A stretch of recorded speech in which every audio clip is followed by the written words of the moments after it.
Hello, everyone, and welcome to What's Your Mess? Mental, emotional, social status of life. And we have another special guest with us today, Mrs. Freda Mitchell. Welcome, Mrs. Mitchell. And if you want to let everyone know who you are and what you do. Hi, yes, again, my name is Freda Mitchell. I am a survivorship mentor, which I mentor cancer patients in unlocking their inner ability to achieve their tangible goals. And I am a cancer survivor as well. Oh, wow. Awesome. We're about to have a great episode today, guys. So, Mrs. Freda, could you tell everyone a little bit about what your mess was that you had to come out of? Well, I think I've had several of messes, okay, but the most the biggest mess of my life was the cancer, being diagnosed with cancer. That was a big mess. So that's my biggest mess. But I've had quite a few other messes. But that becoming a cancer survivor and choosing to take that bag of lemons and make some very delicious lemonade with it. Has been my mess and my greatest achievement as well. Okay, so let's talk about your surviving cancer.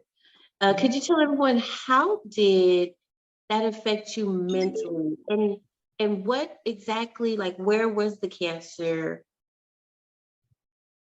It was stage 2 breast cancer, triple positive, HER2 positive, progesterone positive, and estrogen positive. Um, yeah, that was the type of cancer that it was, and I was diagnosed with it in 2015. And I actually just lost my best friend of 46 years 3 weeks ago, and one day today, I lost my best friend to cancer. So I'm just mad as hell at cancer. But that's a big mess. That's a big mess right there. And so you found out in 2015 and you were already in stage 2. Yes. So mentally, how did that affect your mindset when you found out? I think it just added to trauma that I've already had. Like, I already had some childhood trauma. So just hearing those diagnoses was very, very depressing, very confusing, very,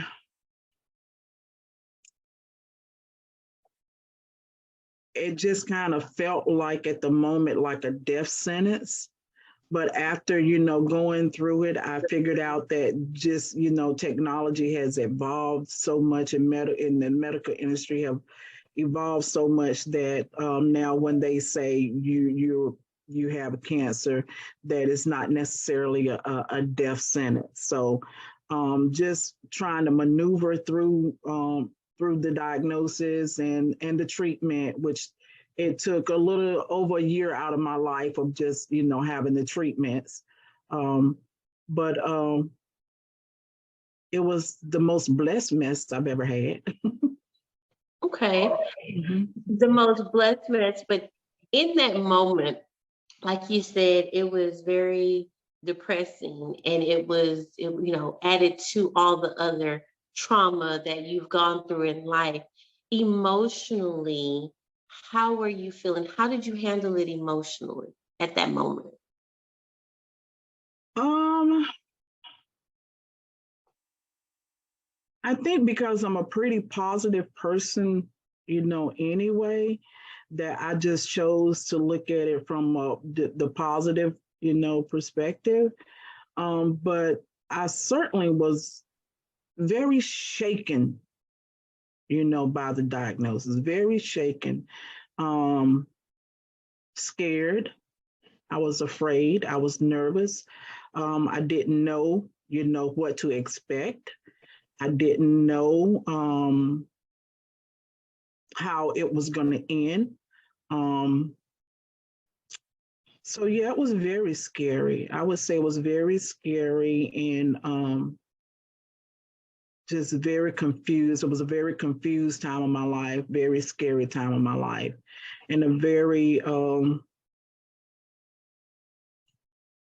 I would say sad time of my life, especially for my family, my children. I'm a mother of 3 boys and a grandmother of 5 boys, so it definitely put some worry on them. And that As I was just about to ask you, how did that affect you socially? Because you have kids and grandkids. And so once you heard the diagnosis, how did that affect you socially with like your family and friends? it affected me a great deal because on up until that point, I had been what people would say like the glue to hold the family together. So I was that person that did everything for the family, and I held all the I hosted all the Christmas events and holiday events and Thanksgiving events and Easter events. I was the host and I was the one that made it happen. And I will say from that time into this to now, I have not hosted another um, Christmas dinner or Thanksgiving dinner. So I guess it affected me a great deal because certainly things changed then, where my daughter-in-law started taking over and said, Mom, we're going to do the Christmas dinner or we're going to do the Thanksgiving dinner. And so kind of hand the baton down to the younger generation, and which is, which was a good thing, which was a good thing. But it certainly, it's different, and I'm really ready to get back in there and start hosting again. So yeah. So you will that right next year, this year's gonna be your year. You're gonna be back hosting. I could tell because you said, it's like it clicked. You're like, I haven't done it since then. Wait a minute. So that was the next question I was gonna say. Your status of living. So you got the diagnosis, you're having to, change a lot of the things that you were doing in life. How did that affect you and your status of life? It affected me a great deal because I was so confused and such at a bad place where I was like, I don't know whether to go left, I don't know whether to go right, I don't know which way to go, I don't know whether to stand still, and then just being that energetic person that's used to doing these things and used to doing this and doing that, and then when your body is saying, I don't want to do that anymore. And I'm like, come on, body, work with me, work with me. But, things change. And sometimes in being a cancer survivor and going through the treatments and whatnot, things don't always go back to being the way that they were before the diagnosis because, after the treatment, you can be, bombarded with a lot of side effects from the treatments and different things of that nature. So it did affect me a great deal. I can imagine. Now, of course, it affected you mentally, emotionally, socially, and your status of life. Now, how did you come out of the situation? Because, like you said, the energy wasn't there, your body wasn't cooperating all the time. How did you get through your mess? Well, first thing I did was got me a therapist, and that helped. But just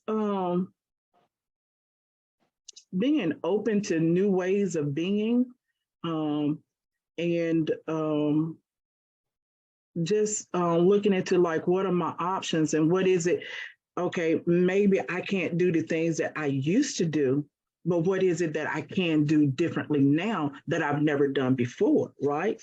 So it's always different ways of looking at things. And I realized at that time that I don't know, I'll just speak for myself that my life, I haven't had a whole bunch to do with the reason why I exist. So I thought, so just learning to trust the universe, trust God, and trust the process, and being open to new ways of being, and just saying that, okay, maybe if I can't do that, but now I can do this, and just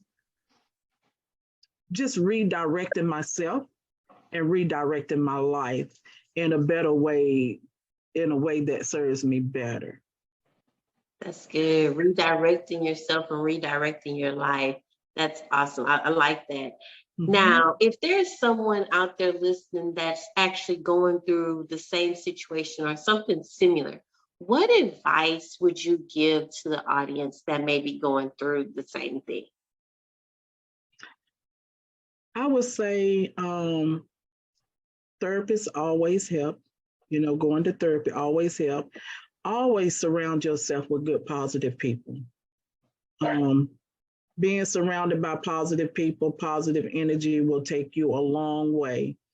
Also, being open to receive new ways of being, new ideas, new school of thoughts, because there's a saying that if a person thinks that they know everything, then they truly know nothing at all. And if a person thinks that they know nothing at all, truly they know everything, because they're open to learn. So to just be open to learn, setting boundaries is very important. It was very important for me to establish new boundaries, because I don't know, just dealing with cancer is just so much. You have to treat yourself mentally, emotionally, and physically to get better, So I've heard someone say a dis-ease in the mind will create a disease in the body. So guard your thoughts. Guard your thoughts with everything, with every fiber of your being. If it's a thought that don't serve you, please dismiss it. Replace it with something that will better serve you. But setting boundaries and being true to who you are, and living your best life, and don't let anyone take that from you, is my advice. And those positive people, and being open. Yes, being open. And I like that. The disease in the mind can lead to a disease in the body. I hadn't heard that one. That's a good one. I do want to ask one last question. You were diagnosed in 2015. So how long did you go through that particular mess before it was considered to be a survivor of cancer? Well, 5 years, from 2015 to 2020. I took medication for cancer. So after that, then after my 5 years, then I was released. So I was released in 2020. So I am a survivor, and I'm encouraging all survivors to tap into their inner ability to achieve whatever it is that they want to achieve. Like, before I was diagnosed with cancer, I just existed. I took life as it came, whatever it throw my way, okay, I'm dealing with it. So I was just existing. But now I'm living. I'm being intentional about what I'm thinking. I'm being intentional about some of what I'm eating, not all, not all.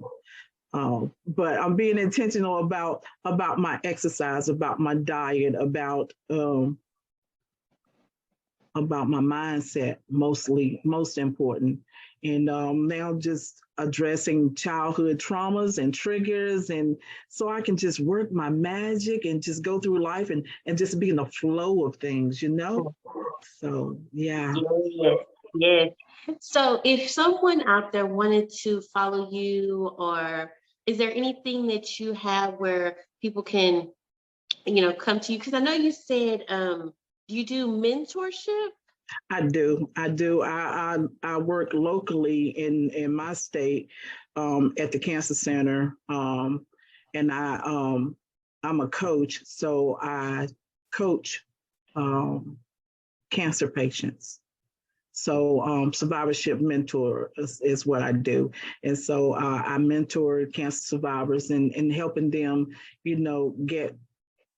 Actually, what they do now is they pair me up with someone that has or had the same similar diagnosis that I had, and I walk them through their journey, and which has been so rewarding for me, and if a person has been diagnosed with cancer and then they start to think, oh, gloom and doom.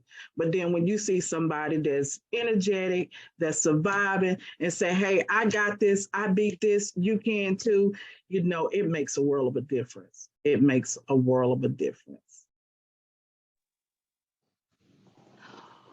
Wow. The fact that you help those that are going through get through, I think that is so awesome, because I have friends that have gone through breast cancer and surviving, and then I have other friends that I know who have others, and you being a survivor mentor, that is awesome, because they need someone that's going to help them stay positive as they go through that particular mess of their life.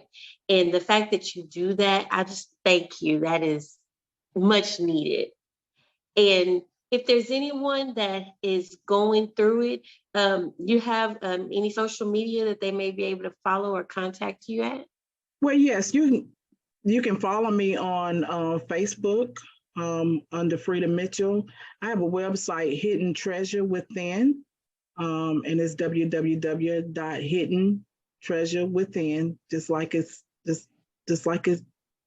spelled just like you said. And yeah, you can follow me on my social media. I have a TikTok page. I'm getting ready to start implementing some going into something different called grounding. So I'm be grounding in 2023. I'm grounding and pounding out inflammation and pain just by connecting to Mother Nature. So that's my new thing that I'm on right now. So I'll be setting up my website and inviting people to come ground with me. And getting my place prepared for grounding, and it's going to be a wonderful thing. And because our bodies is electric, and I'm learning that sometimes all we need to do is just reconnect with Mother Nature,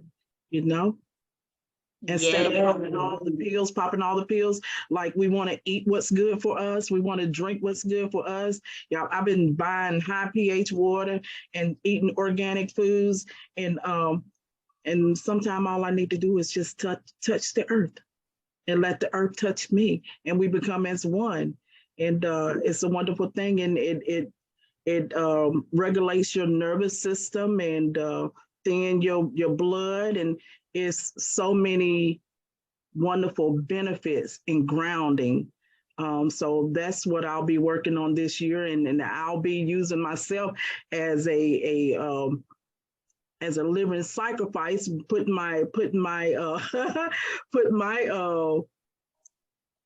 medical history out there, the things that I've been diagnosed with, which was after I was diagnosed with breast cancer. Then I was diagnosed with lupus and fibromyalgia and a few other things. But I'm stomping them all out.